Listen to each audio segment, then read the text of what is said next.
Bonjour et bienvenue dans Animal, votre rendez-vous incontournable pour tout connaître sur le monde animal.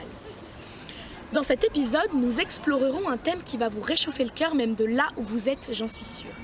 L'entraide entre l'homme et l'animal. Nous partirons d'abord au refuge d'Apagi, où sauver un animal peut aussi être une façon de se sauver soi-même. Puis cap sur la médiation animale, une pratique thérapeutique où les animaux deviennent les meilleurs alliés des enfants et même des adultes. Enfin, nous finirons sur une petite pause douceur dans un bar à chat grenoblois où ces félins apaisent les cœurs stressés des citadins. Préparez-vous à découvrir des histoires touchantes, des initiatives innovantes et des liens qui redéfinissent l'harmonie. C'est parti pour Animag, votre émission au poil. Chaque année, des milliers d'animaux sont abandonnés en France. Une situation inquiétante à laquelle l'Apagi, l'association de protection des animaux de Grenoble et de ses alentours, tente de répondre avec courage et bienveillance. Dans ce refuge, situé au cœur de l'Isère, chiens, chats et autres compagnons à quatre pattes trouvent un abri après avoir été abandonnés ou retirés à des propriétaires maltraitants.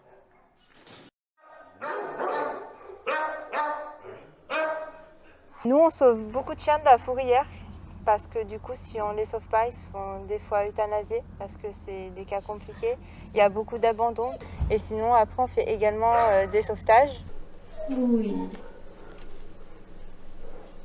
Malgré tout, l'équipe de l'Apagi travaille sans relâche pour leur offrir une seconde chance. C'est plus calme, ouais. C'est plus calme en effet. Chaque bénévole et employé joue un rôle essentiel. Nourrir les pensionnaires, entretenir les locaux ou encore organiser les adoptions. Une tâche parfois émotionnellement difficile, mais toujours motivée par l'espoir de changer une vie. C'est un métier qui est quand même compliqué physiquement comme mentalement. Physiquement parce qu'on a une cinquantaine de chiens à sortir tous les jours, 2 à 3 fois par jour, à faire des allers-retours entre le box et... Donc à la fin de la journée, vos jambes, elles ne peuvent plus. Mentalement parce qu'on est quand même dans la relation humaine. Et la relation humaine aujourd'hui est très très compliquée. Mais grâce à leur travail, des animaux traumatisés sont transformés.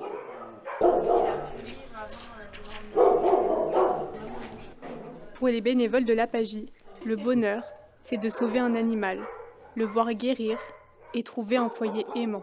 Un chien peut nous apporter énormément dans la vie. C'est pour ça en fait qu'on aime autant être bénévole. C'est parce qu'en fait dans les refuges, on aide vachement les animaux. Et quand on les voit devenir autant bien, alors que c'était pas le cas du tout au départ, et qu'ils partent dans une famille, c'est vraiment du bonheur.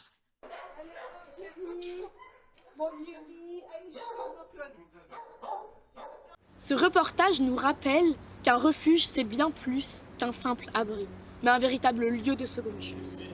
Et si les refuges incarnent cette solidarité dans l'urgence, il existe d'autres moyens bienfaisants pour créer des liens. Par exemple, la médiation animale.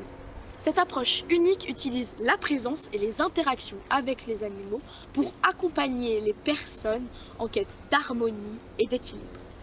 Dans ce deuxième reportage, nous partons à la rencontre de Julie et de ses adorables boules de poils, qui apportent soutien, apaisement et joie à celles et ceux qui en ont besoin.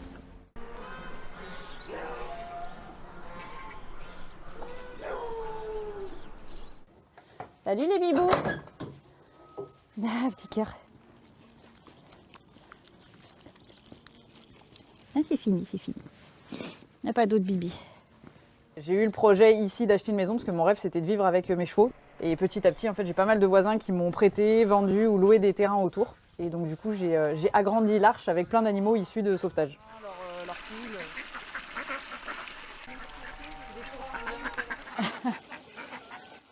Alors il y a des cas divers et variés, il y a des animaux qui ont été retrouvés errants, des animaux abandonnés, des animaux maltraités. Et c'est vrai que tous ces animaux qu'on sauve, ils ont une reconnaissance envers l'homme qui est complètement différente. C'est vrai que mes animaux du coup me font confiance et si je les mets en situation avec une personne, ils savent qu'ils peuvent me faire confiance. Si je les mets dans cette situation, c'est qu'il n'y a pas de danger pour eux. Je vais aller en prendre un de plus au cas où.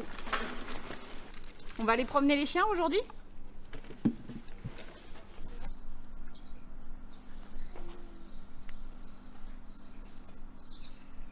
Alors la médiation par l'animal, en fait, c'est un moyen d'arriver à des objectifs, alors qui peuvent être très divers et variés. On va pouvoir avoir de l'enfant, de l'adulte, des personnes âgées, et tous les objectifs vont être différents en fonction des situations de handicap, des objectifs. Ça peut être des objectifs cognitifs, des objectifs de motricité. Et vraiment, en fait, on va passer par l'animal pour arriver à travailler sur ces objectifs, parce que l'animal est juste un élément de motivation. C'est lui qui va travailler et entre guillemets, moi c'est un petit peu comme si j'étais un metteur en scène pour arriver à travailler, à faire évoluer la personne.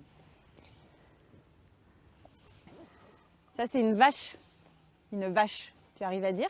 Ça va pouvoir être des séances avec des animaux divers et variés. Ça va être vraiment en fonction de l'appétence de la personne, en fonction de ce qu'on a à travailler, parce que moi je connais après toutes les personnalités de mes animaux, et du coup en fonction de ce qu'on va travailler et des problématiques de la personne, je vais choisir de travailler avec tel ou tel animal, et puis bien sûr après c'est amené à évoluer heureusement dans le temps.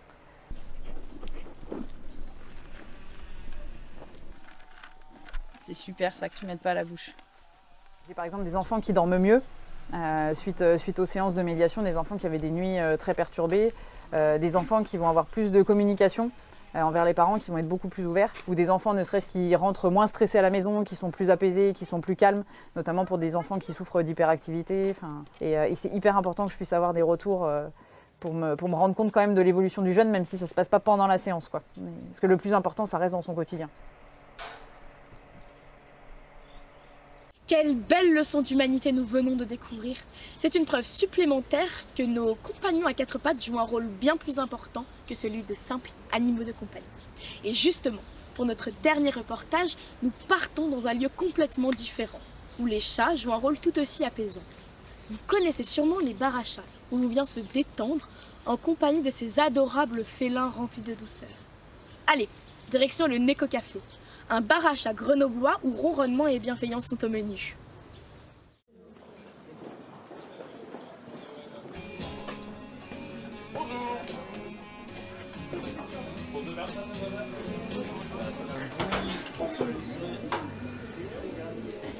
Je suis Laetitia Versini, gérante de la société et je travaille avec mon fils Benjamin et on est tous les deux, donc il est associé et moi je suis la gérante de la société qui a été créée il y a 8 ans maintenant.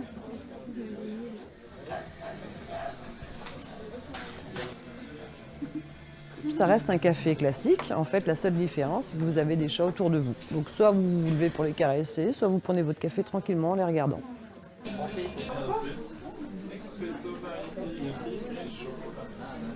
En fait, c'est un besoin, je pense, quotidien. Tu as les études, tu as le nez dans les études, ou tu as des problèmes au boulot, etc. Donc juste histoire d'avoir une bulle où tu peux un peu oublier tout ça, déstresser.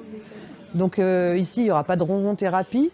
Puisque la ronron-thérapie, tu pourrais la faire chez toi avec ton chat, donc c'est pas ici qu'on va faire de la ronron-thérapie, mais il y a quand même un bien-être qui se fait, puisque tu te poses et t'oublies. En fait, c'est juste oublier un peu ses soucis du moment.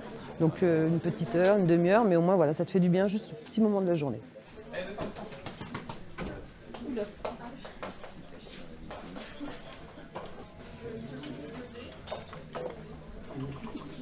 Quand elle va bien, elle le ramène.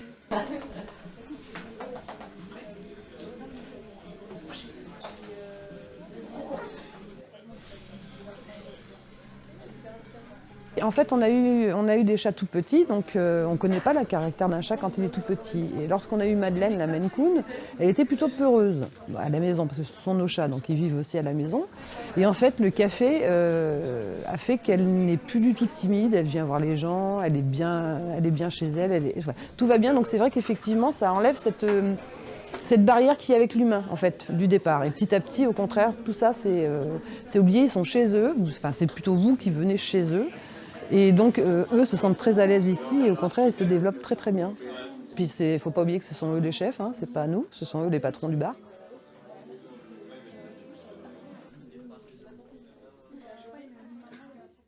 Et voilà, c'est déjà la fin de cet épisode. Nous avons découvert ensemble comment ces liens uniques peuvent transformer des vies. Qu'il s'agisse de sauver des animaux dans des refuges, d'apaiser des âmes par la médiation animale ou encore de trouver un lieu de sérénité dans un bar à chat. Merci de nous avoir accompagnés durant cette belle aventure. Nous nous retrouvons très prochainement dans un nouvel épisode où nos équipes partiront à la rencontre du monde de la faune sauvage. D'ici là, prenez soin de vous et de vos amis à poil, à plumes ou à écailles.